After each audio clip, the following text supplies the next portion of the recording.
rub off onto those sensors, come down off of them, and then throughout the night, those oils harden and become crusty, and then it blocks up the sensors. So they either don't work right, or they're highly inaccurate, or the ball doesn't move properly. So you have to use your pinky, stick it in there, pop out the thumb, the mouse ball, and then you go in there and you just clean up all of your crusty old finger oils. See, and that's fine with the Kensington one. But that's not. I mean, that's not the problem. The Kensington one's just inaccurate as shit. The Logitech one I have, that's the thumb tracker one. That ball doesn't come out. It does. Like you'd have to actually take the whole mouse in half, like with screws, in order to get that ball out. Wait, hold on. It's encased. I have it. So hold on.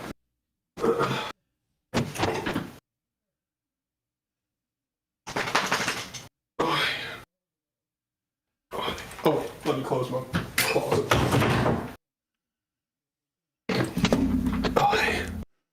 You are talking about this one, right? No, mine's different. Oh, okay. Oh, okay. I thought you were talking about this one, because this one has, like, under here, like a little finger slot. You just stick it through there, and you pop it out, and then the mouse ball comes out. You've got your 3 sensors there.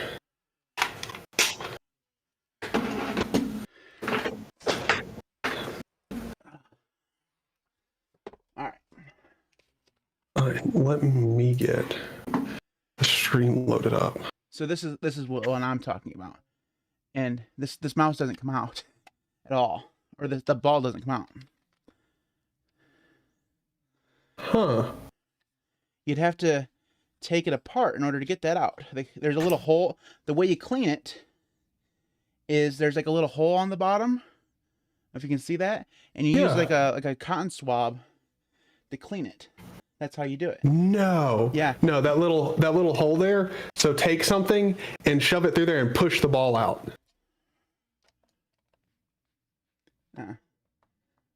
You should be able to push it out. I'm literally There you go. There you go. Like, seriously, that's how you do it. Yeah. That's the dumbest thing I've ever seen in my life. No wonder this thing does. Yep.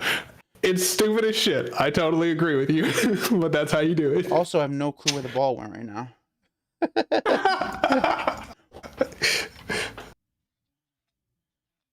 Oh my god, there's so much shit in here. No wonder this thing doesn't work. Yeah. I have a new one. I have a new one coming. It's the one that Craft Computing recommended. Where's the ball? The thing is, I have no clue where the receiver is for this. I don't know about yours, but mine has. It has a spot for it down here with the battery, so I've kept it inside of there. Now, again, yours is definitely a different model than mine, so I doubt. Yours doesn't have the little metal thing on it, right, on the bottom that changes the angle of it.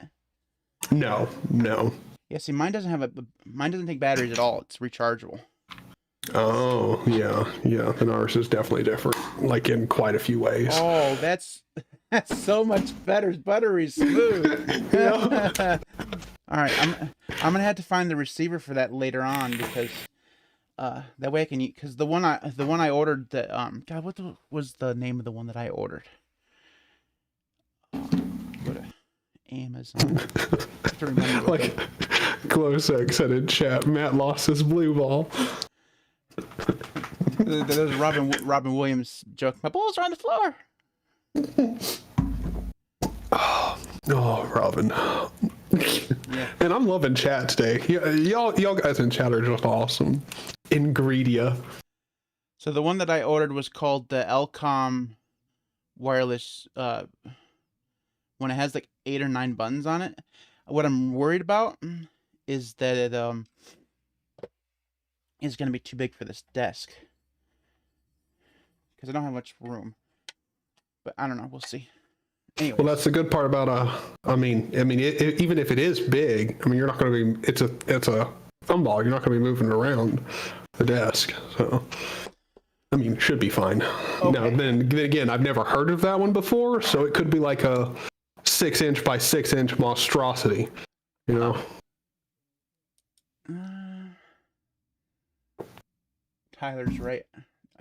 That can't be true. Tyler's never right. I don't know which you were speaking, but let's be honest. That was a first right there. When I said something and it was right, it's a first. I'm sure that never happened. All right. I'm gonna be gross right here on stream. Oh, well, and I'm sure Matt will say this here in a minute, but he's also got a little bit of a cold, so take it easy on him. Oh, it's either blowing my nose or all you guys seeing boogers right here, right? No, I'm boogers. I mean, hey, now me and Matt talked about it before we went live, but just so everyone knows, I mean, Scott knows this because he's been on my Discord, but I've been like hacking up stuff since like last night. So Matt might have a little bit of the issue with a cold. I'm not sick at all, but I might occasionally this podcast sound like I'm sick. I'm not. I'm just slowly dying, apparently. I should probably stop vaping. That's probably what it is, but... It'd be like Ashton Kutcher and Mila Kunis or whatever. They never bathe. Ever. Wait, what? They don't bathe? Yeah, they don't bathe at all. I really want you to be right next to those people, don't you? I read it on the internet. It has to be true, okay? I'm just saying that it has to be true. I'm just, like, as clean as Ashton Kutcher looks in, like, a lot of his stuff, I'm just trying to imagine just standing next to him. He smells like shit. He just hasn't showered in weeks. Ugh.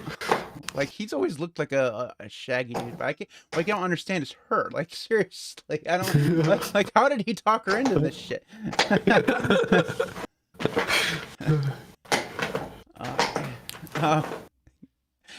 So we thought last week was bad when we're all over the place. It's gonna be worse this week. Oh yeah, it's gonna be worse this week. Oh god.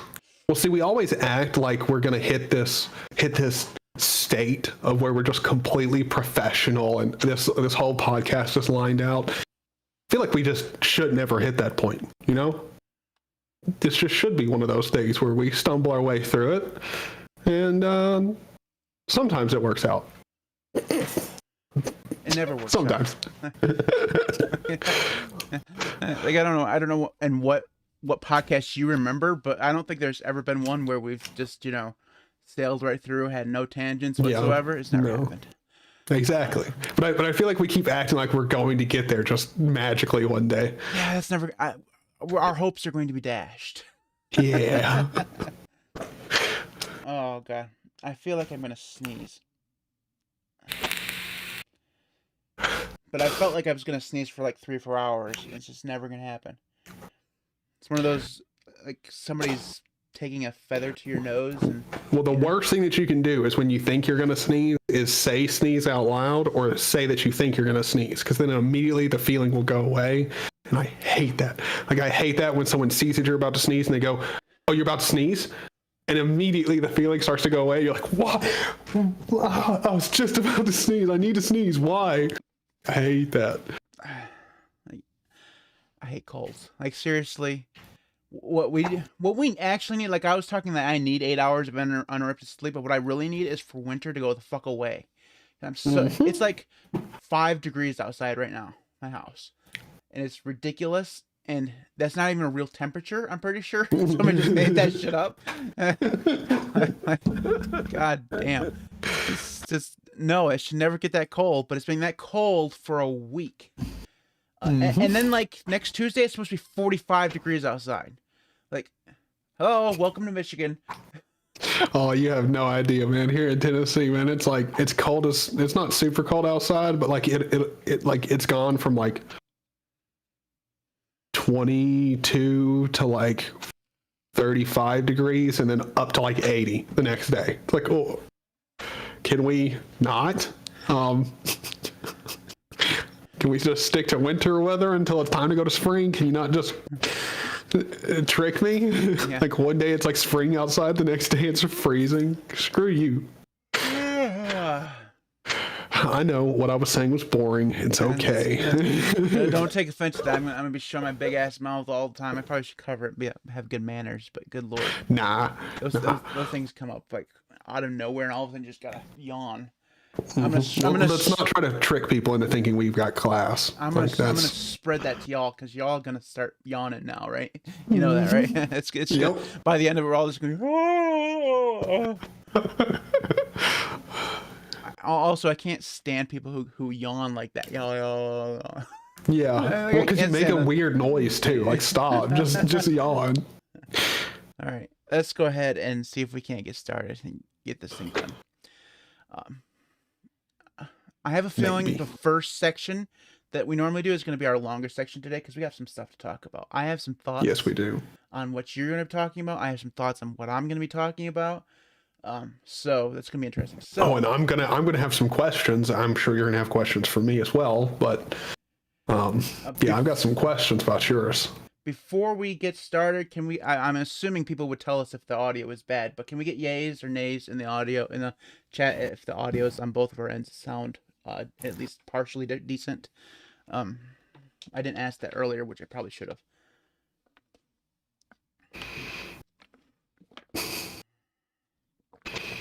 Please, just people in chat, don't listen to Scott.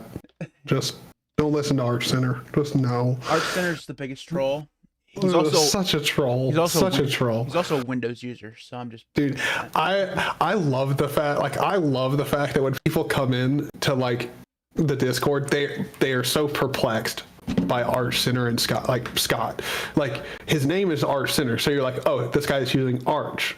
Then you talk to him, it's like, no, his favorite Linux distro is Gentoo. And then you see his live streams and his screen is Windows 11. And you're like, what is going on? Like, who is ArchSinner? Pratt asked, what is the best distro? The answer to that question is Arco. Yes, we'll get into that. JDawg is the best distro. Just hands down. Don't ask any more questions. Go and download it. Just go grab JDawg XL. It's the one that or has... B's nice too, yeah, but XL's good as well. XL, XS, one of the main ones. And install that and you're good to go. It is confusing, I admit, but anyways, you'll be good. Anyways, so Tyler, I'm going to go ahead. You ready to record?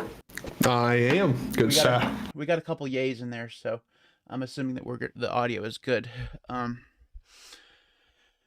right, I'm going to hit record in Audacium. I'm going to hit record in OBS, and you can do the claps whenever you like. All right. 3, 2, and a 1. We're getting really good at that, dude.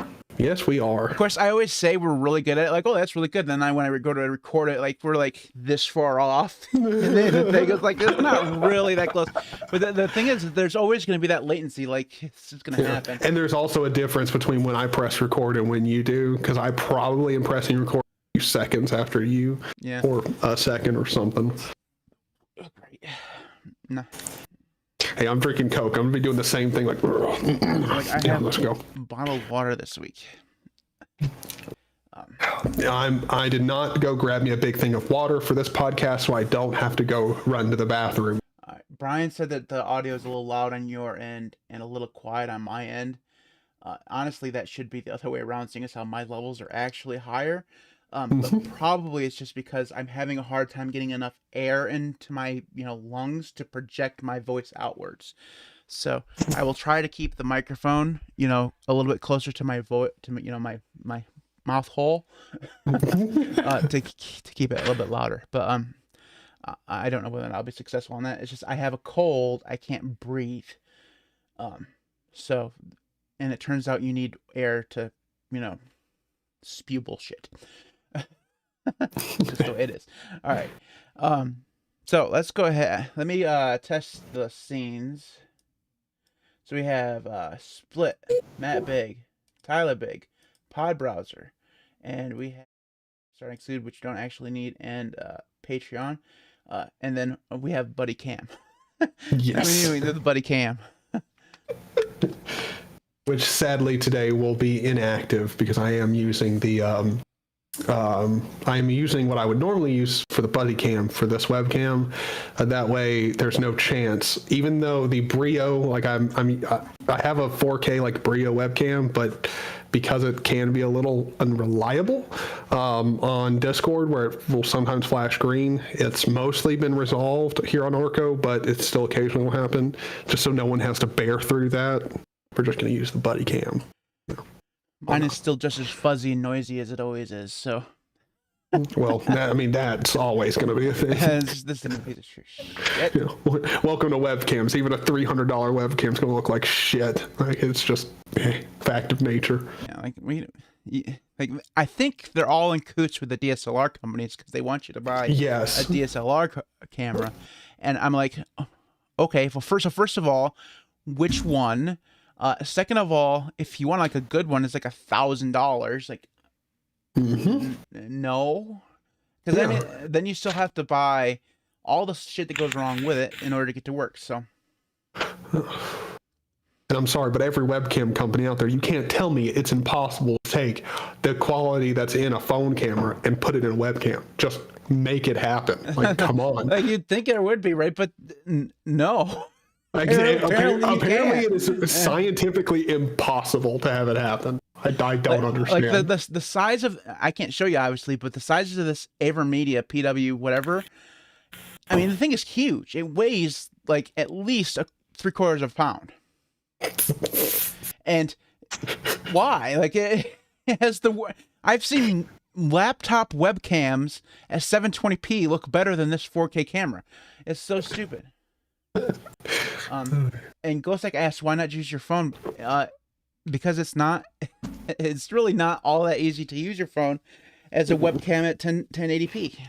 Yeah, and it also causes a whole bunch of latency issues. And then you also have to, there's the fact that you have to keep your phone plugged up like all the time to your computer it's a lot of practical things where that falls apart. And if I had an Android phone, it actually worked okay. I mean, it's not gonna be perfect, but on iPhone, it's utter garbage. You can't do that with an iPhone. So. Well, but see, that's a you problem, man. You are using a improper phone. Well, I don't. I mean, I don't see the difference between Google and Apple all that much in terms of evilness. I think they're equally evil. So. Yeah. And I mean, if we're going to be fair, Apple does kind of make some really good phones, especially if you want to take pictures. The hardware is really good. It's going to be hard for. Normally, I switch back and forth between iPhone and Android about every 3 years, so it'd be coming up next year when I switch back. And I'm already thinking about it. Like, I love this one. And this phone is like, this isn't even like the most recent iPhone. It's like the iPhone 11, and I bought it refurbished. Because I never buy a brand new phone ever. Like I just refuse to spend $1,000 on a phone. Come on, man! You don't want to buy like a used car price phone? Come on. Bargain bin. I have bought top end laptops cheaper than a phone these days. Like seriously. Yeah. In fact, the last laptop I bought brand new, I could have bought 3 of them for the price of like one of those Galaxy Folds.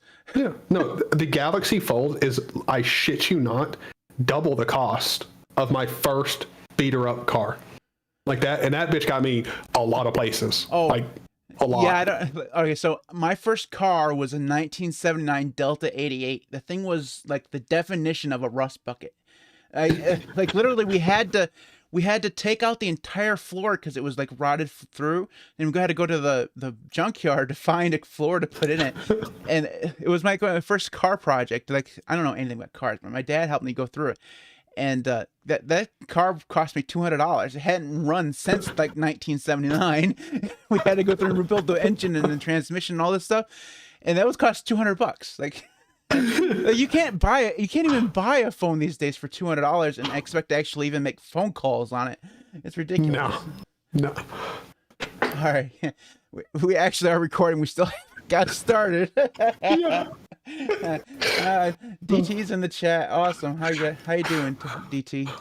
Hopefully everyone is prepared for this podcast. I have a feeling it's going to be really good. Okay, really good. It's gonna be just as disorganized as this podcast always is. Precisely. So as it should be. All right, so let's go ahead and get started. Good Lord. Although I don't know how it could possibly be any more disorganized than the one last week. I mean, last week Yeah. it set a bar, and that bar was pretty high already. But good lord! All right, anyways, fuzziness. Anyways, okay. Hey everybody, welcome back to LinuxCast. I'm your host Matt, And I'm Tyler. I timed that right along with your inhale, so I'm just. Yep. And I will say this is the first time, I think in a while, where I did it properly, but I'm so used to looking at this camera that when I said it, I looked straight into this one and I'm like, oh. I try when I first started YouTubing like it's a verb. I had like a really old Logitech, and I had something else. I don't know. I had two different webcams, so I decided when I was going to do work on this monitor, I would use this webcam. So I set them both up in OBS, and every time I was like looking this way, I was always looking this way, so my face was always the wrong angle. Like I've been doing this now for so long, I don't think I can move it. Like it has to stay there, otherwise I'd mess myself up. Exactly, and that's what I've done here. I just need to go back to the way that things should be, the way that I'm used to them. All right. So this is the Linux Cast. We talk about Linux. This is our weekly podcast where we talk about stuff. Now, we do talk about Linux all the time. Like that's what the main topic of the show is. But if you haven't tuned in before, you should know that Tyler and I are incapable of following an outline. So we have show notes. Like there's a show note. It does this, and this. Like it's in order, and anyone, even with our limited intellect, should be able to follow this outline. like it should be able to be possible, but it's not possible. So just be prepared going into this, that if you've never listened to this before, that we will eventually get to the main topic, which is in the title, but when that will be. Takes a little bit of time. I mean, it's just eventually we'll get there. Like we do get. Well, there was that one week where we never did get there. We had to push it to the next week. It's only happened once. It has only happened once. All right. So, our first section, Tyler, and I'm so pleased to be able to ask this to you again, Tyler. What have you done on Linux this week, my friend? Oh well. I went from Windows 11 to Fedora, and I did a video on my journey back to Linux, which was weird because I think there is a very small minority of people that I do want to go ahead and address. Not a lot, because most people got the point of the video, but which was just literally telling you my experience of how I started using Windows, why I started using Windows, and then my journey back from using Windows to Linux. Just that's it. Some small minority of people thought that I was like justifying using Windows ever. That wasn't the point of it, because I feel like you really don't have to justify using whatever works for you. If you have whatever reason for using something and it works, use it. That's fine. But I started off this kind of week transitioning from Windows back to Fedora because Fedora did solve a lot of issues that I was having with Linux in general. I have a 1440p monitor that's 165 hertz and newer hardware like a 6600 XT, and on Linux in general, like a lot of different distros, it was either the kernel just didn't support it because I needed a newer kernel, such as like Debian. You get the point. The older Linux distros did not really support it at all. Then the newer ones, I had to configure Xorg like a ton, and it was terrible. But Fedora felt pretty premium and worked a lot. But I still had like weird performance issues. Like Valheim would run perfectly fine until I tried to start streaming. Then performance would tank to like 1/4 of the performance that I should be seeing. I had to keep it windowed because making it full screen would cause issues. Whole bunch of problems. And then also the screen flickering thing with my Brio was still happening, which that seemed to happen on any Linux distro no matter what.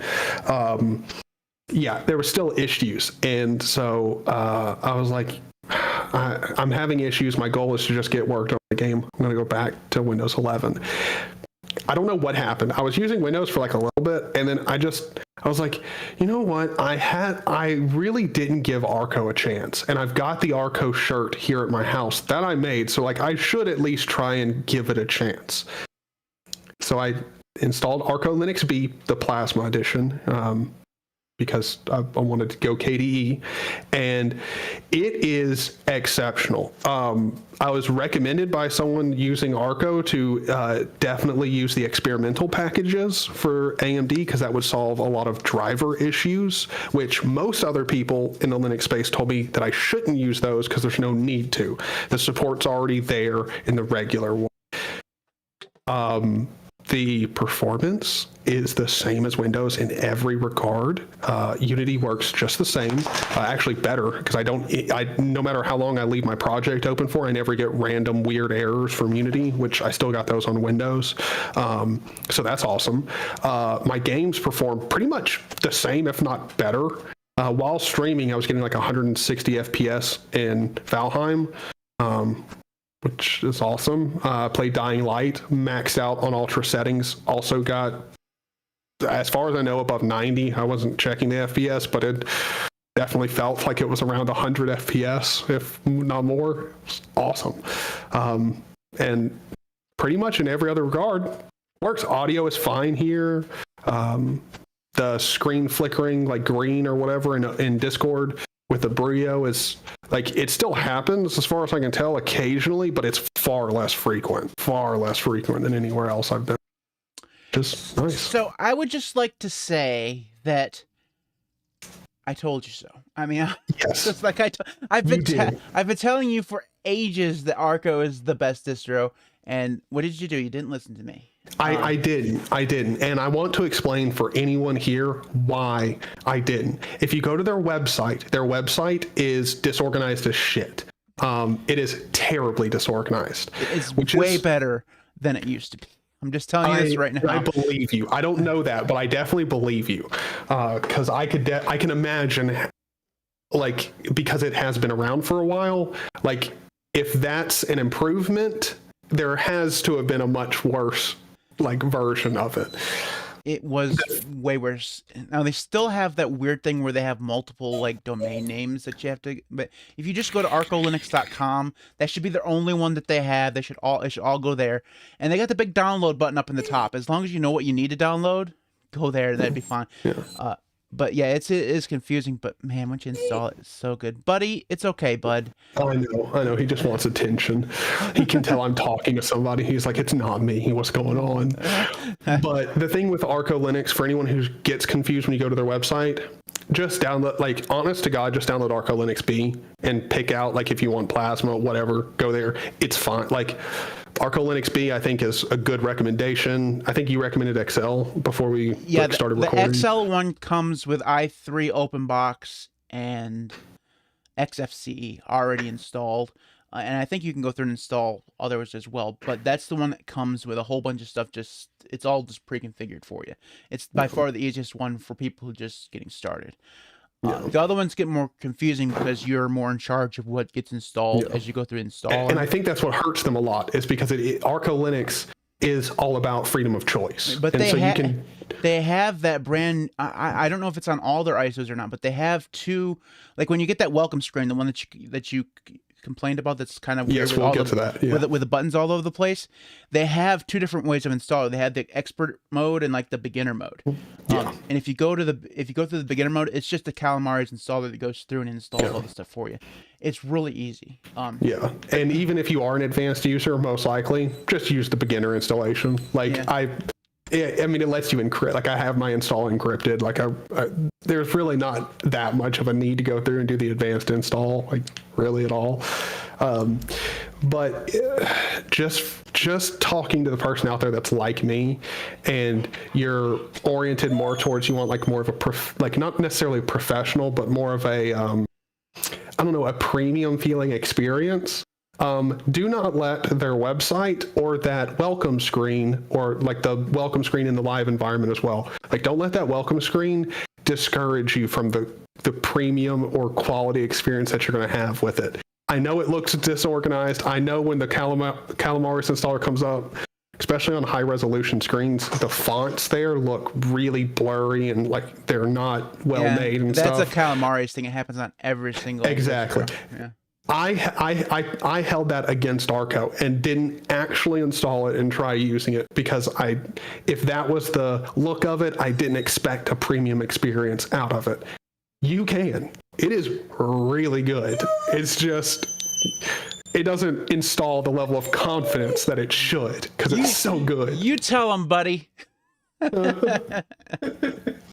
that's good. I thought it was going to be my dog that'd be going around in the background. But apparently not. All right. He's been running. He has no excuse. So on the subject of Arco, the best advice I can give you, Tyler, and anyone else who tries it is if you have problems, don't distro hop away from it.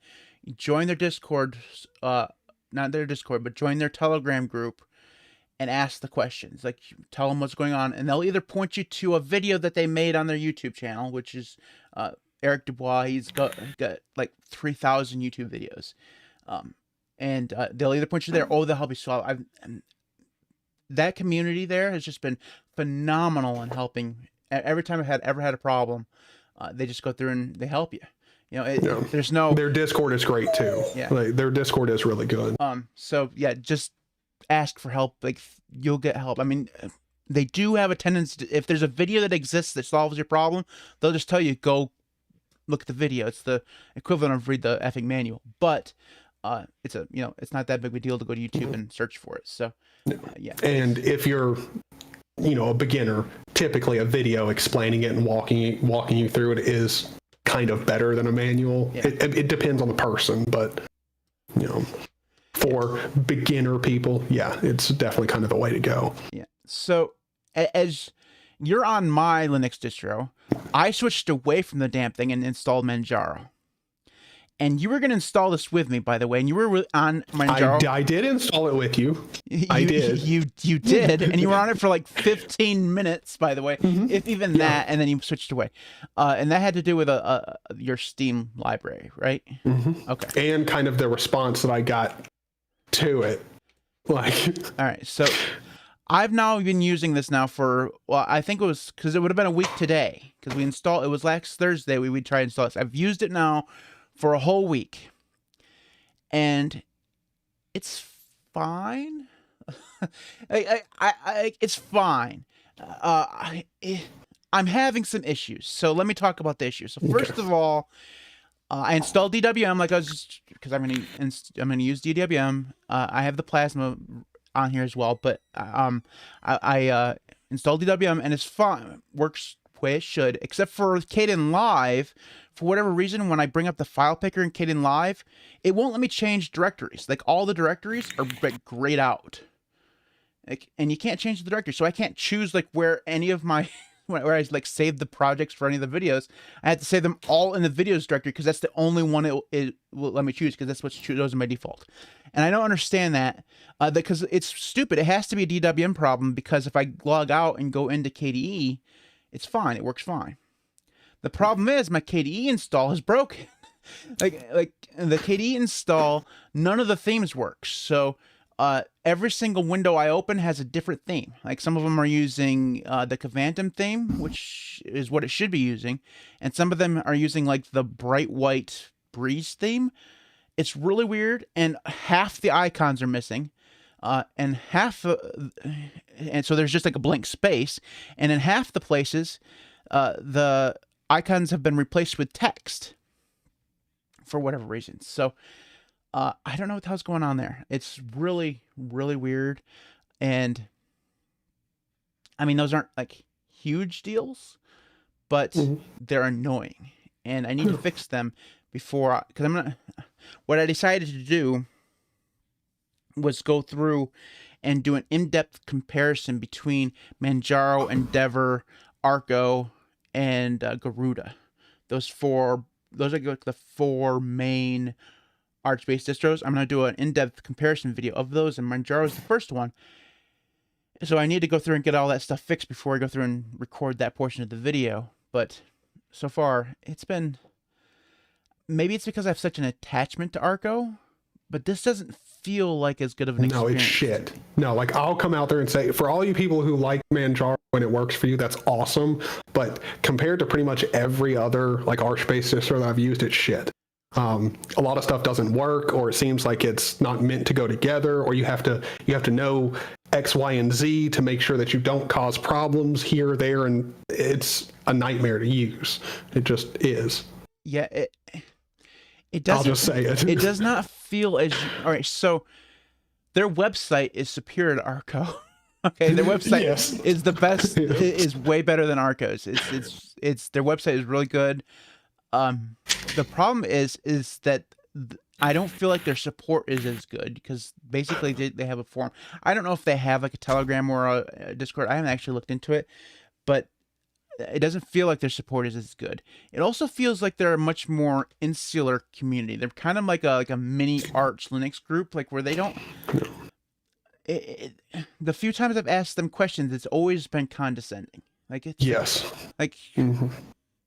If you go through and read their forums compared to other Linux distros, they're much more condescending than other beginner-friendly distro forums. Yeah, and that's the thing, is like Manjaro is supposed to be the Linux, or the Arch Linux beginner-friendly distro. It's supposed to be the one. Everyone says if you want to start out on Arch Linux, choose That's Manjaro. what you choose. Like, but like, it doesn't. Okay, so I have to stop right here for just a second. Hardtech, rewind for a few minutes and go back to the beginning. He's no longer a Windows user, okay? He's using Arco. Chill the fuck out. All right. he fixed himself, all right? He's back where he should be. He's returned to the promised land. Anyways, everybody tells you that Manjaro is supposed to be the one that you use. And it doesn't, like, if I was a beginning Linux user, if I was a noob, I would be having problems right now, because there'd be stuff here that I don't like. That theming issue in Plasma, I have no clue how to fix that right now. Like, Okay, that is a good example, but I've got an even better one for new Linux users. If you're someone coming over to Linux, you casually play games. Casually, not a ton, but you casually play games. You install Steam on Manjaro, what's going to happen? Most likely, you already have a library games, that most of which you don't really need to reinstall. You just need to execute with Proton to have work. Importing your Steam library on essentially every other Linux distro that I've tried. I think there's one, maybe two other than Manjaro, that when you tried it, I have a big exFAT 14 terabyte storage drive. It pulls in through Steam perfectly on Arco. Pulls in perfectly. On Fedora, it did. There was one time when I tried it with Fedora where it didn't, but I can't remember how I got that fixed, but it was an easy fix. But on pretty much every other Linux distro, it pulls in fine. On Manjaro, it does not. And the type of support that I got from people who use Manjaro was very weird. I pretty much got essentially two answers. One, I'm an idiot for using exFAT, and that's why it doesn't work in the first place. Reformat your entire drive and then use it. And the other one was that I should make the folder, the Steam library folder on the hard drive, executable, and somehow that would fix the issue, which it didn't, by the way, but obviously that wouldn't have fixed the issue anyway, like, duh. But that was kind of the only help that I got from Manjaro people who reached out. It was very weird. Like, I'm sorry, but if the solution to switching over to Linux is that I need to, for some ethereal reason, delete my 600 gigabytes of games, then re-download all of them, no, that shouldn't be the case. Now, I'm going to have to re-download some of them, maybe, or just not play them, but that's besides the point. They're all there. I can use them. exFAT works. Like, I don't know why I got that recommendation. Gaming has been weird for me. So, like, I was talking about this last week on Arco. I was having the problem where I hit the play button and it would do something for a few seconds and then go immediately back to the play button, and it just wouldn't play. And that was everything with Proton. I think I'm missing a dependency there, but I thought switching to Manjaro would fix that. That was part of the reason why I agreed to do it in the first place, was that I thought that I could get some of the games to work. But I had the exact same problem. I get the exact same problem on Manjaro as this. I download like Civilization, which is a Windows binary, or it's a Proton game, and I try to play it, and it does the exact same thing. I hit play, it does something for a microsecond, and then it goes right back to play, and there's nothing to it. Now I switched to MX Linux on my other hard drive, works fine, like it's perfectly fine. I played it for half an hour last night. So it's something weird with Arch Linux that doesn't like this particular hardware, because it can't just be the distro, because they're two different distros. So it's really weird. The only thing I haven't tried to do is actually ask somebody. I've searched for it, but I haven't actually asked. So maybe I need to get into a forum somewhere and see if there's a way like to debug it or something. So my experience with Manjaro has just been, it feels meh, you know, it just feels meh, you know, like, and I will freely admit that I think part of that is because of my attachment to Arco. And mine's not. And I just say, I won't even call it meh. I call it bad. Like, I didn't even like it. It was not good. But it's just me personally. All right. So, yeah, I don't know. It's going to be an interesting experience, because my next one is going to be Endeavor. And as insular as the Manjaro community feels, the Endeavor OS community is they're not really insular. They're more, they're like all fanboys. They're the biggest group of fanboys you're ever going to meet, and it's going to be an interesting thing, because if I don't like it and I diss it, like, I swear to God, Tyler, I made that top 5 Arch-based distros in like November or December, and it was a very popular video, got like 10,000 views, and I had I had Endeavor OS number 4, which, I mean, it's on a list of top 5 out of like probably 100 Arch-based distros, and somebody posted in their forums, like, this guy put us number 4, and he doesn't know what he's talking about, and how dare he diss us so bad. It's like, come on, man. Like, I'm trying to highlight your distro. What are you talking about? You made the list, like, like, you're in the Hall of Fame. What are you bitching about? You're not number 1? That's like making it to Forbes top 10 and then bitching because you're number 8 or 9. Like, what? Like, how dare you? Bill Gates have more money than I do. That's so dumb. Yeah, it was an interesting. It would be interesting to see how that plays out. Anyways, so that is it for us on the first section, which we only managed to take half an hour to get through. All right. Anyways, so moving on to the contact information, and this is where we're going to have a little bit of a mea culpa. Let's just say that, an apology from the bigwig, if you will. All right. So if you want to get in contact with us, you can do so at Twitter, at the LinuxCast on Twitter. You can subscribe to all of our stuff at linuxcast.org. Now, last week, I made a promise and set myself a deadline that there would be a website at that URL. I have failed this promise. I failed. Why did I not bet money on it? Come on. I've been sick, okay? I had just have not felt like doing it. It's been a horrible week in terms of actually doing actual work. So adding extra stuff on top of that, it was not something that, you know, I felt like doing. So I apologize that there's still not a website there. But for those of you who have been listening to the podcast for any amount of time, you'll know that this website has been promised forever. Like, literally since 2017, I've been promising a website. I started this podcast with promises of a website. It is closer to reality than it has ever been before. But it's not there yet. I apologize for that. Anyways, you can contact us via email if you'd like to bitch about the lack of a website. You can use that email at thelinuxcast.org. You can support us on Patreon at patreon.com/linuxcast. I'll read all the patrons at the end of the show. You can support Tyler on YouTube or Odyssey. You can find those links in the video description, or you can go to youtube.com/ZanyOG on YouTube, which is his vanity URL, which somebody said I should change that bit.ly to yours. I got that message as well. Yeah. I should do that. I'll do that right after I get the website done. Well, see, here's the thing. I got that message telling me that I should let you know that, and I'm like, I'm not going to reach out, because really, it doesn't really. it's still a link. It still works no matter what. Like, it's fine. Don't you know, when you ask Matt to change something, he'll eventually get to it and do it. It's just, it takes a bit. It takes a while. And with how unreliable I can be on things, I'm not going to be that stick in the mud. Like, come on, do this. Like, no. It's all right. Anyways, you can also join the Discord and the Telegram groups. Those links will also be in the video description. Tyler also has a Discord group. You can join that. It's awesome.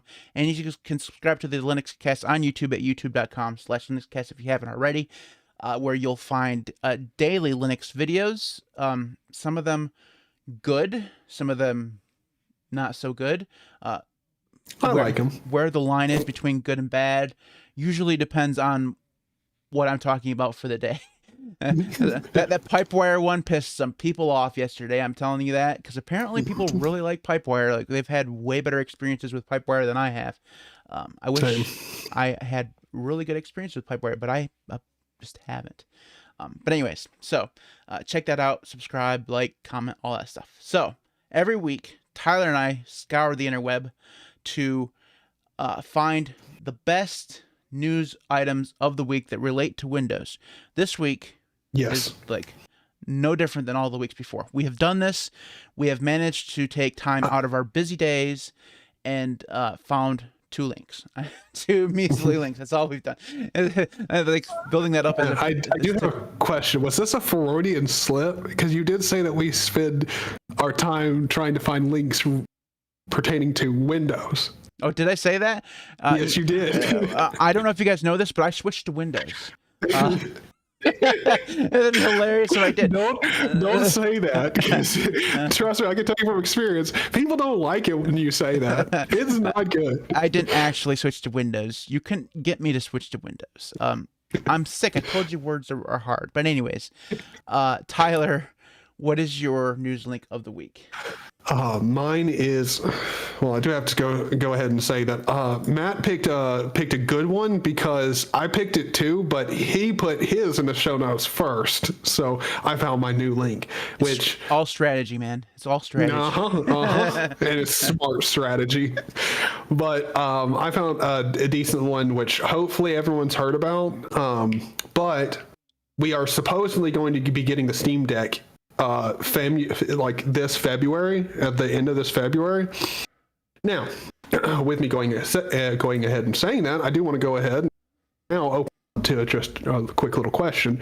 Who in here is stupid enough to believe that we will actually get it on February 25th? I think some people will probably get shipping notifications around that time, but they're doing this in waves. So like I'm in the second batch. I'm expecting mine sometime 2023-ish. I mean, at this point, which I'm actually okay with because then I can, like I have the money set aside for it, but I like to actually hold on to that money for a little while. So, and I think that the people who get this day one are going to be mightily disappointed. I just have that feeling, man. Don't you? Same. Well, I have to be honest. Like when it comes strictly to gaming, Linux still doesn't feel ready for what the Steam Deck has promised. Yeah, it really doesn't.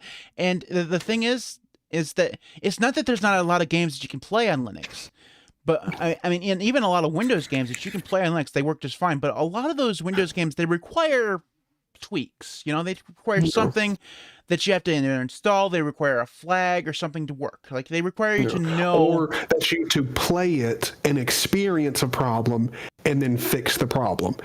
And even though it can be fixed, that's still a problem. That the fact that whole thing even has to happen. It's like asking somebody to troubleshoot their PlayStation or Xbox. My God, yeah. It's like that's just not the way it's gonna work. So that's why that's why I'm perfectly happy getting mine like even a year from now.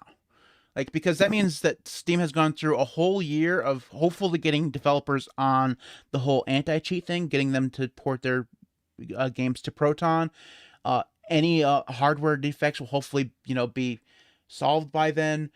I'm quite happy that I'm in the second pass of this. So, and I still, just so I go ahead and say, I still don't think anyone's going to actually get it delivered to their house on February 25th. I think they'll start telling people like, hey, we're about to start shipping that's what and that's again best case scenario. I still think it'll probably get pushed back another month or so. I don't think that they would have announced a date unless they were going to have some of these out. Now, I don't think that it will be very many, but I think that they'll say, hey, oh, look at this. We shipped 10 of these things out. 10 people have them. Or because I think that that's the day that we'll see like reviews of it. Like they've probably shipped some of them right now to like the big reviewers, The Verge, and probably Chris Titus because he gets everything. The Gardner Bryant because he's had like 40 or 50 videos on this. So those guys are probably going to get this, and then they'll get reviews, right? That's probably what they'll go through and do. But it's gonna be slow. I don't think that's the Steam's problem. I think it's all the freaking chip shortages and stuff, right? Yeah. I don't know.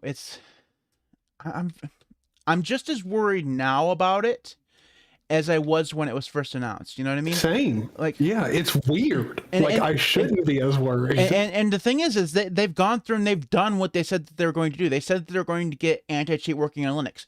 It works on Linux. The two big ones. They said that they were going to do DRM on Linux. A lot of the DRM stuff now works on Linux. They said that they're going to do a lot more Proton games and stuff working on Linux than was working at the time. They've gone through and done that, but it still feels like, just like you said, gaming's not quite there on Linux yet. And I gotta remember, I'm not a big gamer, right? I'm not.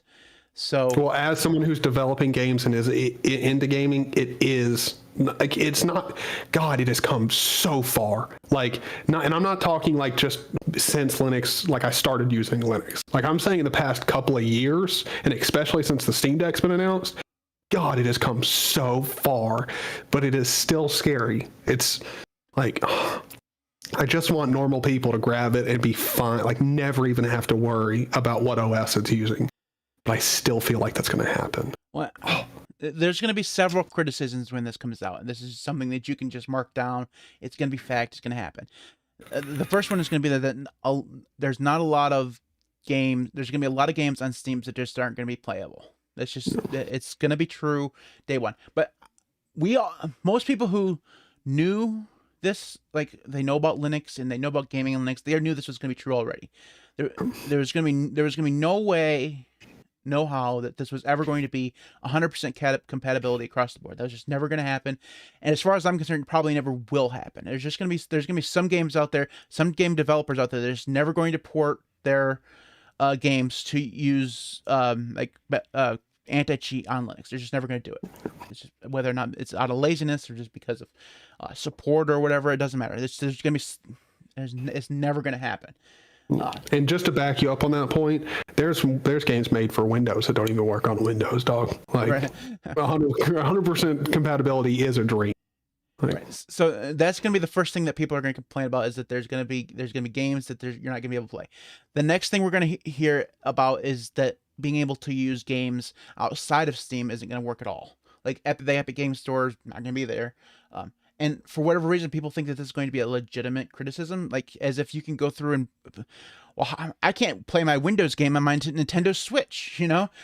Yeah. I mean, it's the same thing, but I guarantee that some of the tech blogs are going to say this because, well, it runs an operating system, so therefore I should be able to install whatever. Well, it's only a problem in they did market it as it's just a PC.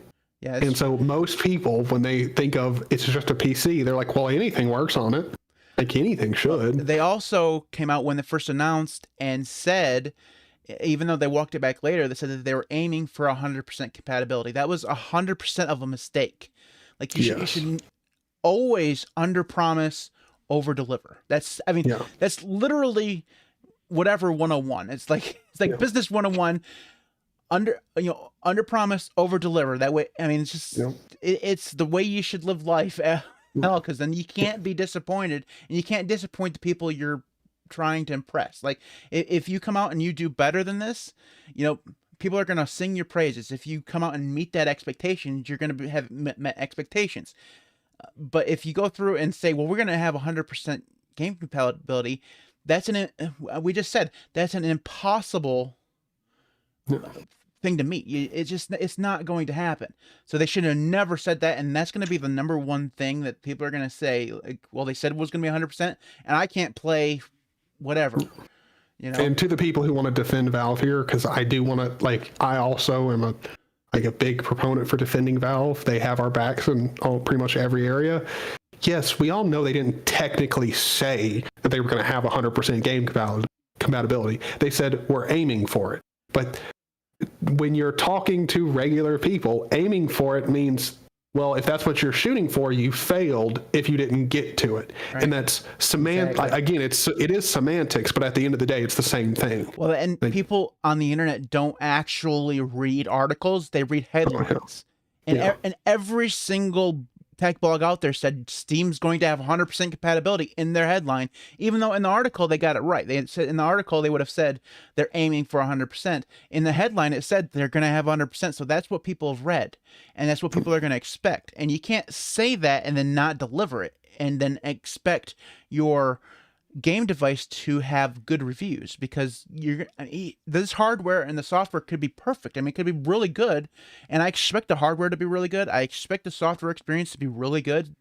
Steam does good software when they actually release something. They do a good job, but they're going to have, the reviews are going to make or break this device, and they've already set themselves up for failure, like out of the gate. And it's going to be, I mean, I don't think that means that the Steam Deck is going to fail.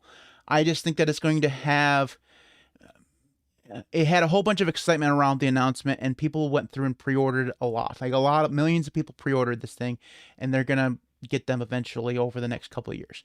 But I think that once those reviews come out, new sales are just going to plummet for a while. Yeah. And until they can finally get to the point where they actually say, hey, you want to let the vast majority of games play on Linux. There was an article on, I think it was on Bleeping Computer, but I can't remember what website was it at. I'll try to link it in the show notes when I get a chance. But they were saying that Valve has gone through and started putting those categorizations on the game, saying whether or not it's available to play on the Steam Deck, whether it's, verified it works, verified it kind of works, doesn't work at all, whatever, And out of all the ones that they've done so far, only 100 games have gone through and said this works on Steam Deck for sure. Now, from what I've read of that article, it said that they're not done yet, so they're still going through and doing that. So that number's going to go up, but with it being this close to getting in people's hands, that it's still worrying. That system, that ranking system, has to be done by the time February 25th comes around. Otherwise, because that's what people are going to look at to see what works or not. That's a big indicator. Otherwise, if that system is not done, you're going to have people assuming things don't work that do, and that's even worse. Right. They're going to assume things that don't work and that they actually do, and they're going to have it the other way around. They're going to assume things work and then they don't. So they're going to go through and they're going to download a 100 gigabyte game, try to play it, and it's not going to work. You know what I mean? Yeah. So, like, for example, yesterday I was going to try to get, I think it's War Thunder or something like that. It's one of the warship games. It's a Windows game. That thing takes up 90 gigabytes of space, so I couldn't download it on my other partition because it's only 15 gigabyte partition. But somebody's going to go through and download that game on like an SD card or whatever, and get it there, and then maybe it doesn't work, and that's going to be okay for them because you've already got their money. But that person's going to get online and tweet to their friends and stuff. Yeah, you're going to lose out on sales. That's why I'm very anxious about it. Very anxious about it. So what about your news? All right, we become very passionate about that. So going from something that has the potential to be bad news and failure to something that has been around for 12 years and we're just patching it. I mean, every once in a while we come across these patches in Linux or these vulnerabilities in Linux that have been around for a long time. There's one in sudo not too long ago that had been around for like 20 years. And they just patched it because they just discovered it, right? So recently there was a 12-year-old policy kit that allowed local privilege escalation on your machine, basically allowing you to a person to have root privileges. And it's been around for 12 years, and it was in policy kit. So if you don't know what policy kit is, basically it's every time you go into anything that requires root privileges, then it has a pop-up that asks for your password. That's polkit. That's basically what that is. Obviously much more technical than that, but whatever. But anyways, they found this, they've patched it. And honestly, the vulnerability itself is not all that interesting to me. This kind of stuff pops up every once in a while. Every time I see one of these, though, is one of the reasons why I want to cover it was because every time one of these things happens, it just astonishes me how quickly, like, every single distribution that's like major has gone through and like they patched this thing. Like, already it's patched. You can go download do an app update. Just run an update command and you'll download it. And it'll fix. Like, can you, I mean, it wasn't too long ago that Windows put out a update that started deleting files. And that fiasco went on for like a month and a half while they tried to fix that thing. Linux, something happens, they discover it. Now, yes, it says 12 years, but they discovered it like a week ago. It's fixed. Like, on every major distro, it's fixed. And it boggles my mind how quickly this stuff gets done. And it's just one of the other reasons why you should use Linux. No. And I also like how, like, it's one of those things where, like, inside of the Linux space, like, you don't have, like, Windows vulnerabilities. Like, a lot of the times they kind of try to cushion how bad the vulnerability is all of the time. So, like you know, they tell you that it's bad and how it's bad and, like, how bad it can be, but they try and pad it like, it's, for most people, it's probably fine. You know, it's fine. On Linux, they're just completely open. Like, here in this article, I love it. They have this little tiny, like, 2-sentence, there it's technically 1 sentence, but little part here. The bad news is that Policy Kit's PK exec tool was vulnerable for more than 12 years since its creation in May 2009, and it can be exploited even if the polkit daemon's not running. So it can be exploited at any time, no matter what.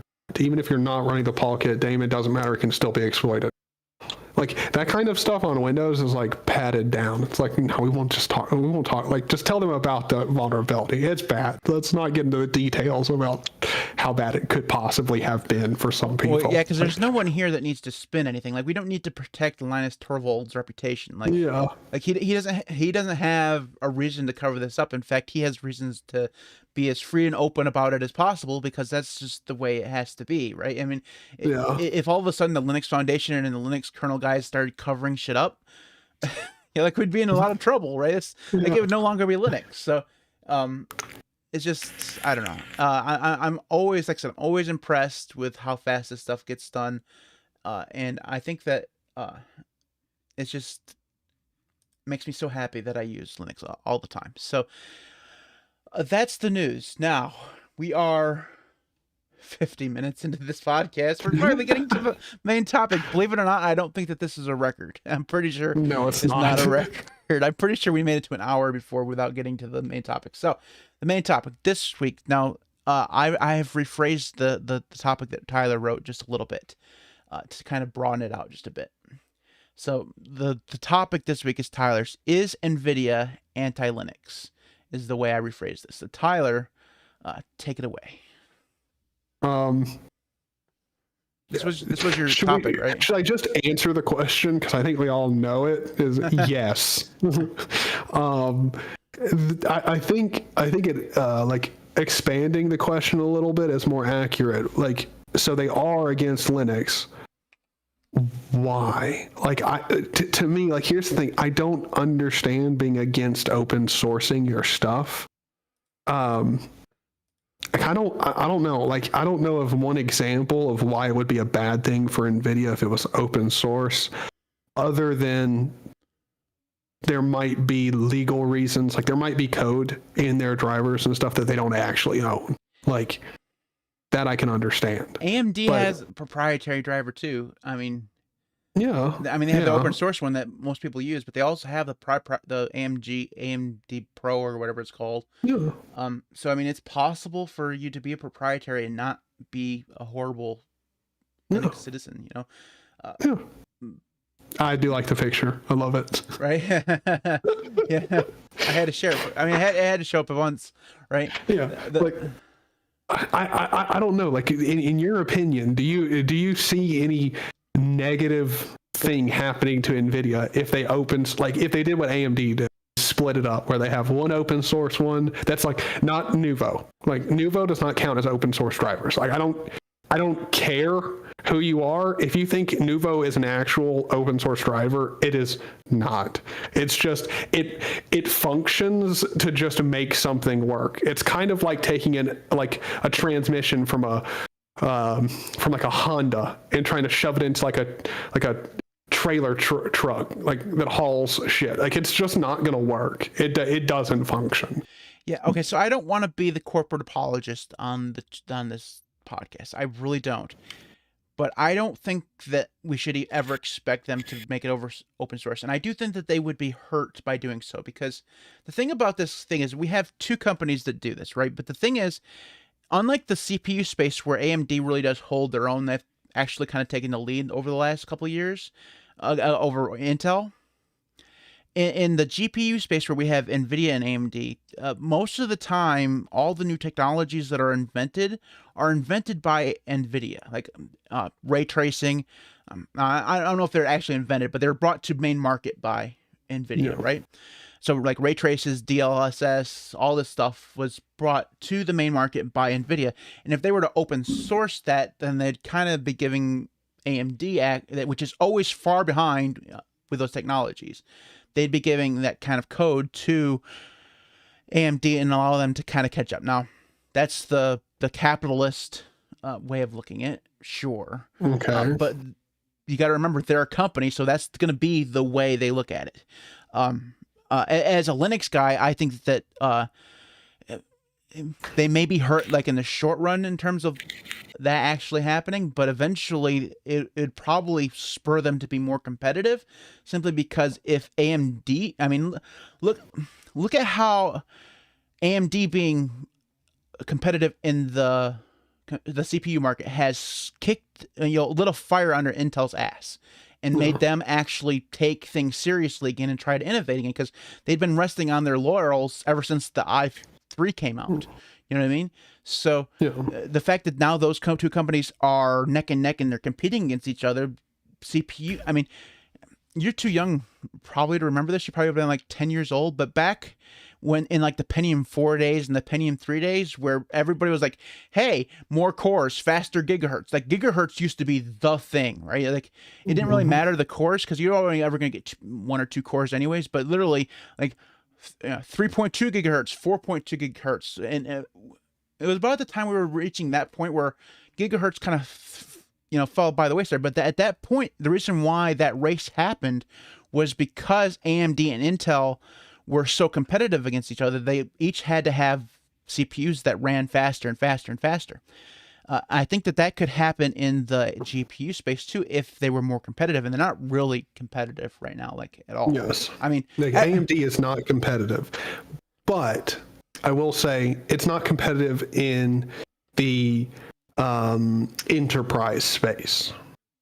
Enterprise-wise and like AI-wise, fluid simulation-wise, CUDA, like NVIDIA's technology with CUDA and everything is much widely used. It's much more widely taken advantage of. The problem, though, is for the average consumer market, which is pretty much what AMD actually targets. Yes, they do make stuff for the enterprise, but they're more targeted towards the consumer market.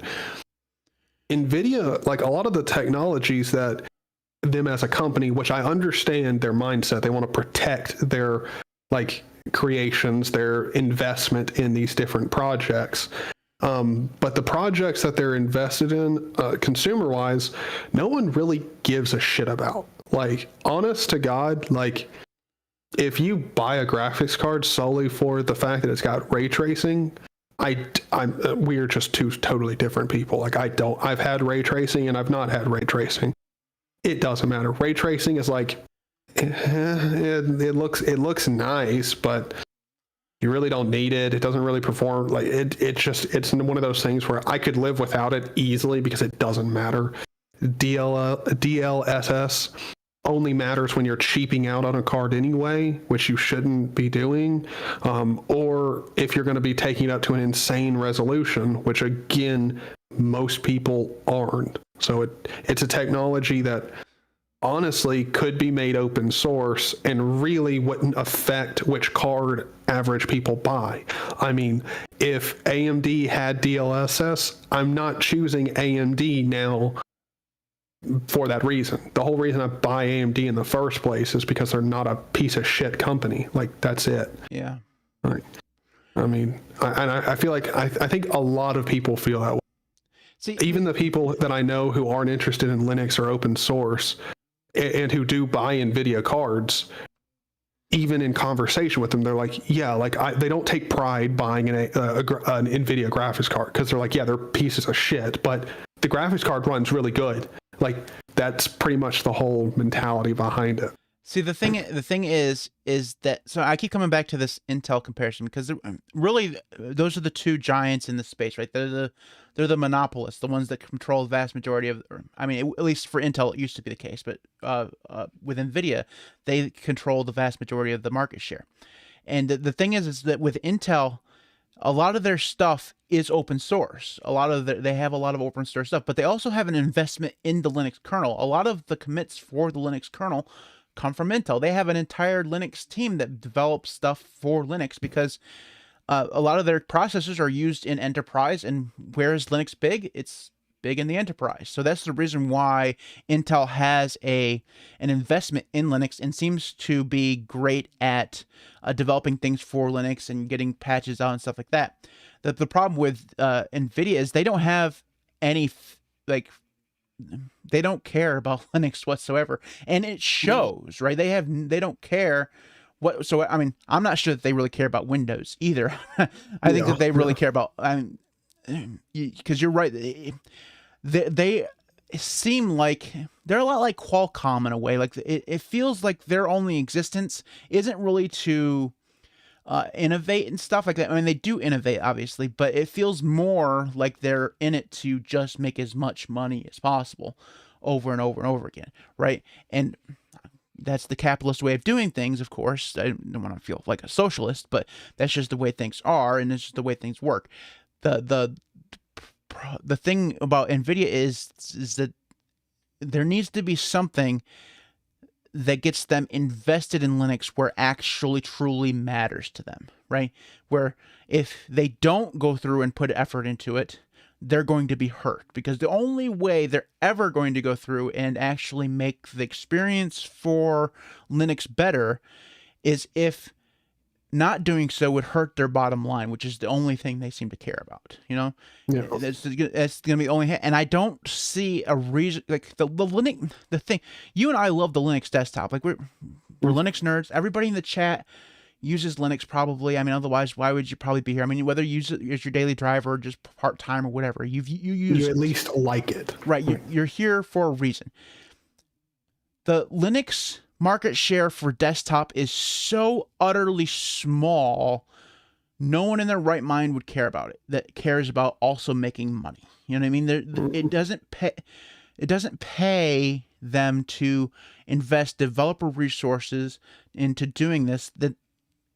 And the thing is that the only reason a lot of big companies do this is either because they're invested in the enterprise, or they're just a fairly good company. You know, like AMD really doesn't have a reason to be as awesome about Linux as they are. But they're just, other than they know they win brownie points for it. Well, I mean, they do, but I mean, even then, I mean, the market share is so small that the brownie points are minuscule. Like they could spend that money and that development resources elsewhere and probably get more brownie points, but they don't, because they're not. I mean, I'm not going to go out and say, hey, they don't care about making money. Of course they care about making money. They would go out of business if they didn't, want to make money. That is my primary focus. Right. Let's be honest. They're also not an evil son of a bitch, right? You know what I mean? Yeah. Well, I think it's also because AMD is the company that understands, like, if we make it open and we don't care about trying to protect a lot of the technologies that will come out through the development process, well, that and we don't we don't have to spend money on it. Like AMD doesn't pay as many developers as NVIDIA does. Plus, most of their technologies, let's just face it, are ripoffs of what NVIDIA has already done. I mean, Yeah. FreeSync and all this stuff is just copies of what NVIDIA has done. So they don't have as much to lose in that aspect. But yeah, well, I mean, but you also got to think about it like this. Like AMD also kind of intuitively benefits from being open source because the hyper active, the hyper committed, and we would say like hyper functional developers who develop for NVIDIA, when they go home, if they like messing around with Linux, they probably do some open source development for AMD's drivers. So AMD by proxy just can benefit from the developers that NVIDIA spends money on. They can just benefit off of their free time. Plus, there's a big difference between having already started doing something and then starting up, again, or anew, if that makes sense. So like reverse engineering. Right. So like AMD has been doing the Linux thing for a long time. They started out as a very small company, and they bought like ATI or whatever. So that's when they did the GPU stuff, and they've been supporting Linux through this whole time. So they kind of had the momentum, whereas NVIDIA had no interest in Linux whatsoever, and really only got into it because they were pestered into it by probably Linus Torvalds and the Linux kernel guys, right? That's the only reason why they did what little they ever did. And getting motivated to do more is a lot harder than already having the momentum of doing something. I don't know. So starting from scratch is more difficult. It just always is. Yeah. And their software, I don't know about you, Tyler, but the NVIDIA software has been shit no matter what platform I've been using. Like it's crap on Windows. Like their NVIDIA stuff on Windows, it's not good. Now, granted, I think all Windows software is mostly garbage, but so obviously there's a small amount of bias there. But well, I mean, as someone who used like Windows for quite a little while recently, most of the software that I used was the same that I used on Linux. Like, I mean, for a lot of the people that saw my Windows desktop, if you did get to see it, like I had all the same stuff installed. Blender, I'm not really talking about those kind of applications. I'm talking about the driver applications and stuff like that. Oh, well, yeah. Well, see, here's the thing. NVIDIA sucks ass anywhere. Like their proprietary stuff, like it looks slightly more modern on Windows, but you hop over to Linux and it's like, dude, they haven't done anything since 1995. Yeah, like, that X composite or whatever, it's the manager or whatever, that thing has looked the same the entire time I've been using Windows. Or good Lord, I did it again. I'm using Windows again, folks. Good Lord, the entire time I've been using Linux. I don't know. But yeah, like it just doesn't look good, and it doesn't look. It's one of those things where like NVIDIA is going to become Intel if they continue on the same path. Like they're getting lazier. Like that's just happening. Yeah, they're still innovating, but they're definitely doing it at a much lower pace than they used to, because they used to have to. Now AMD is getting, for the desktop market, AMD for just about everyone is plenty fine. Like, I honestly don't know that I would have a better experience with an RTX card than I'm having with my 6600 XT. It's fine. And also, I'm definitely not going through the hassle of having to configure their drivers and shit on Linux. No, I'll pass. Yeah. So I think as people continue to switch over to Linux, which is becoming more and more a thing, I kind of think they'll have to eventually care. I hope so. I don't know if the momentum of switching to Linux is going to be big enough, mainly because I think that we're going to end up seeing more and more people, because most of the people who are going to be switching to Linux, at least coming up, I forgot to silence my phone. Speaking of which, I did not either. It's only an hour into it, so I'm surprised it didn't interrupt us before then. But anyways, I think that most of the people that are going to be switching to Linux, at least when it comes to like the Steam Deck or whatever, are going to be doing this on ARM-based processors, which NVIDIA has, at least right now, they have no skin in the game in that because they don't make ARM processors. Eventually, supposedly they're going to buy ARM, which means we're all going to be screwed. But God, imagine a world where NVIDIA owns ARM. God, hopefully, at one point we'll have some. This it just kind of makes me vomit to say, but a government that actually does their freaking job and says, "Hey, no, how they'll be like Austin Power, how about no?" You know? All right, I don't. So I can't remember the last NVIDIA card I owned. I'll be completely honest with you. I've used pretty much AMD cards for the last 10 or 15 years. It's just because I've always had a problem with NVIDIA software. Like their NVIDIA software has just always been bad for me. So I've always just used AMD all the way back to when it was ATI. Like my first graphics card was an ATI card. So I mean, I've used the 2080 Supers before. They're nice, but still drivers and everything on Linux are shat. But okay, so welcome to NVIDIA. Apple posted an all-time revenue record of 123.9 billion in the last quarter. And I would like to say, hey, Apple, buddy, old pal, could you send some of that my way, please? Literally, just give me like 0.2% of that. No, I don't need to be greedy. Just send a few K my way, like $100,000. I'm good. Like I'm good. Like I don't. The sad part is, could you imagine if Apple did, like, to me, this is completely off topic, this is a complete tangent, but just as a quick thought experiment for everyone, how unlikely is it that here in the next, before too long, few corporations just get together and decide that, like, they're going to bail out government?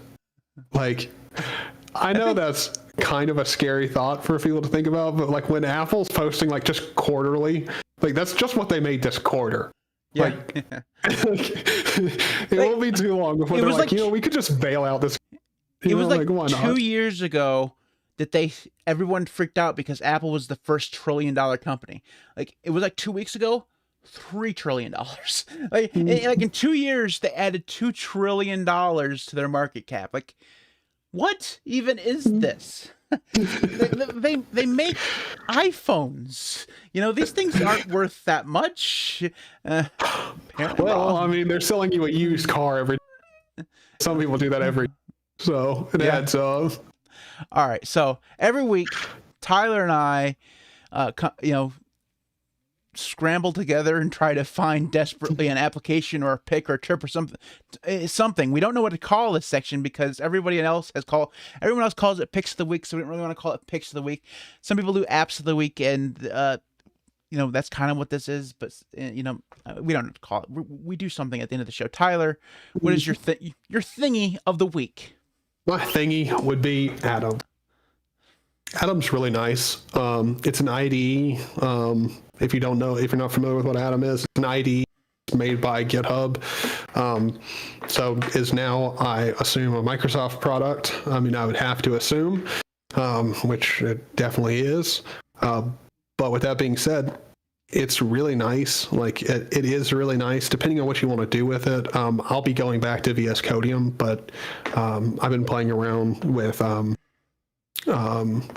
Atom, just doing some C# development with my game in Unity, and it's working just fine. I don't know, like it's for what I'm doing with it, it's not really tailored. It's not really tailored for like C# development, but it's not like it doesn't fulfill that task just fine. It's really nice. I really do like it. I did try doing like my game development in Vim for a little bit, and I love Vim, but Vim for me is like what I use to mess around with like configs and stuff. I don't know, I don't like using Vim as like something where I'm constantly like managing a lot of files and switching before, like, I don't know, to me that's not what I like. You know what you should use? You should definitely use. Don't fucking say it. You should use Emacs. You should definitely use Emacs. I'm just saying, you should use Emacs. No. I don't want to. I don't want to. I've tried. Not. I'll pass. You're not a real coder until you use Emacs. I'm just. I'm sorry. I'm not trying to be a real coder. I'm just trying to get my scripts to like do some basic shit in the game. That's it. I mean, not really basic, but you get my point. I had to chop in there before somebody in the chat said, well, you should use Emacs. Oh, I'm sure that comment already exists. I'm sure we could scroll back and we could find a few good Emacs comments. The thing it was DT back there about a half an hour ago trolling us about Emacs. We were talking about gaming. He said, what do you need games for? Emacs already has Tetris or something like that. Like, no. Come on, man. All right. So mine is a tool that goes into a proper text editor, a proper coding experience, and that is Goyo, and it is a plugin for Vim, the best text editor ever invented. Just so every Emacs user can hear that one more time, I just want you to repeat that. What's the best text editor out there? Vim is the best text editor out there. Just hear you say that gives me shivers. It's so nice. Not even close. Anyway, so Goyo is my pick. Basically, what this does is it allows you to enter a distraction-free writing environment, but also basically what it does is just centers text on your screen in Vim. So if you're going through, basically, I'm not a coder at all. I'm not even attempting to pretend I'm a real coder. I don't code anything. But I use Vim for writing. Like all my professional writing I've been doing in Vim and Markdown. And one of the things is that the way that Vim does wrapping, text wrapping, is not great. There's ways you can make it better, but in full screen mode, the lines literally run forever. Like, it's not great. So with Goyo, everything's compressed down into what look like actual paragraphs, and it's good. So if you pair this with another plugin called Limelight, basically what that does, so with Goyo, you get all the text into the center, into basically paragraphs. And with Limelight, that will go through and just highlight the paragraph you're on. All the rest of it is kind of like grayed out, so that you can kind of only focus on that one piece of text or that one paragraph that you're editing or typing or whatever. And it's good. So it's not like true distraction free. I mean, because let's be honest, Vim is about as distraction free as you're going to get. There's no buttons in there to begin with. So you don't have to worry about, it's not really distraction free anyways. It's just more organized and kind of in your face, so you don't have to worry about craning your neck back and forth if you have like a really wide monitor, which you would. I mean, if you're in full screen mode or a full screen window on like a 48-inch monitor trying to do a 50,000 word document, you're gonna have your head over here, and then by the time you get to the end of the sentence, you're gonna be looking over there, So Goyo will take it and put it right smack dab in the center, and it's good. So I like it. The TNA Hunter asked if I have a video on setting up i3 Window Manager. I do, in fact, have a video like that. It's really old, so you'll just have to type in how to rice i3 and the Linux cast, and you should be able to get it. It's my most viewed video. Anyway, so that was like a random Q&A answer right there. Congratulations, you managed to grab my attention to the chat. We have been ignoring the chat the last few times. Eventually we will do a Q&A, but we can't do it today because we're at an hour and 15 minutes already. And yeah, now why that's not the longest podcast we've ever done, I'm at the point where I'm just kind of I'm ready to go. So with that being said, thanks everyone for watching. If you want to watch this thing live, so let's talk a little bit about what the podcast is going to look like going forward, because I'm making some changes. And Tyler, you don't know about this yet because I haven't actually discussed this with you. So, surprise! It's not a big change. So, traditionally, what would happen is that we record this live every Thursday around 3 o'clock Eastern Time. And that's going to continue. We're not going to change that whatsoever. But normally what would happen is that right after the stream, we'd go through and I'd unlist this video, and eventually it would be Gold members only on YouTube. That's going to change. The live stream will be now public for everybody. Okay, and it will be the podcast on the YouTube channel. If you want to watch the podcast, this is what you're going to be watching, the live stream. It's not going to be edited or at all. Okay, it's just going to be this. And the reason why I'm doing that is because YouTube punishes you through the algorithm for uploading videos that are over an hour long, but they don't do that if they're live streams. So if you have an hour and a half long live stream, it just counts as a live stream. It's not going to penalize you if people bow out of it after like 2 or 3 or 10 minutes. So it's all about percentages. So in order to kind of get that retention rate up a little bit, what's going to happen is, like I said, the live stream will be the podcast on the channel. So if you want to watch it, you'll get the pre-show, you'll get the end show, you'll get the podcast, everything. I'm not going to edit it at all. I will go through and put timestamps in the video description afterwards, sometime during the evening after we record. That way, if you want to skip around between things, you can. If you prefer the edited version of the podcast, you can listen to that in audio form on Friday afternoons. Now, the biggest problem with this change is that my patrons have always gotten early access to the edited podcast. That's still going to be true. They'll just get early access to the audio version. They won't get. There's no need for them to have early access to the video version. It's already up for everybody. So for my patrons, I really do apologize for you guys no longer getting that early access. But I think this is going to work better long term for the channel. I'm going to experiment with figuring out what I can go through and do with like the edited version of like the video. I'm not sure what I'd do with it yet.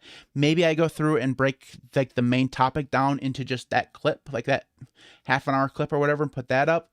Maybe I create a second channel where like the WAN show has like their secondary channel where they go through and just put clips up. Maybe I'll do that. I don't know. We'll see how it goes. But as of right now, the live stream is going to be the podcast on the channel.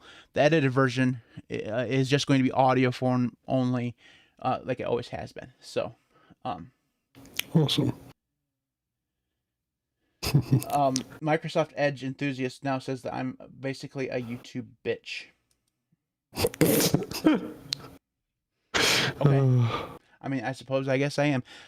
I'm just trying to avoid because our podcasts have been doing really good in terms of views on YouTube, but the retention rate is usually about 10 minutes, which is great on a regular video that's 15 minutes long. I think that's spectacular, but on a video that's an hour and a half long, it's not that great at all. And YouTube doesn't like that. It just doesn't like it. It punishes you through the algorithm. So I'm going to be experimenting on things. For the most part, the podcast is not ending or whatever. It's just going to be, we're going to try to figure out how to do this a better way. So if you have suggestions on how we could do it, you could leave those comments in the comment section below.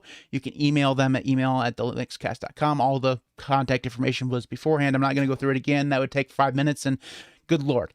Before we go, we should take a moment to thank my current patrons. I was very wordy there for a while.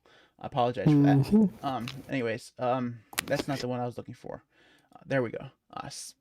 Current patrons: Syd A, Devon, EastCoastWeb, Patrick L, Primus, Marcus, Maeglin, Jack's Knife Tool, Steve A, CyberGuyLinux, Garrick, Mitchel, ArchSinner, carbondated, Jeremy, Shaun, Odin, Martini, Marek, Camp, Joshua Lee, JDawg, Peter A, Crucible, and Dark Bandit 6. Thanks everybody for watching. If you are interested in supporting the podcast through Patreon, you can do so at patreon.com/linuxcast. We will see you next time. Boy. All right. I don't know what you mean, Microsoft Edge enthusiast. YouTube's a typo. I'm not assuming you're not talking to me.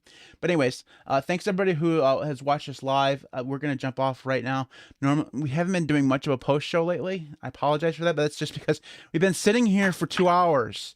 Okay? You have to be sick of us by now. Anyways, thanks everybody for watching.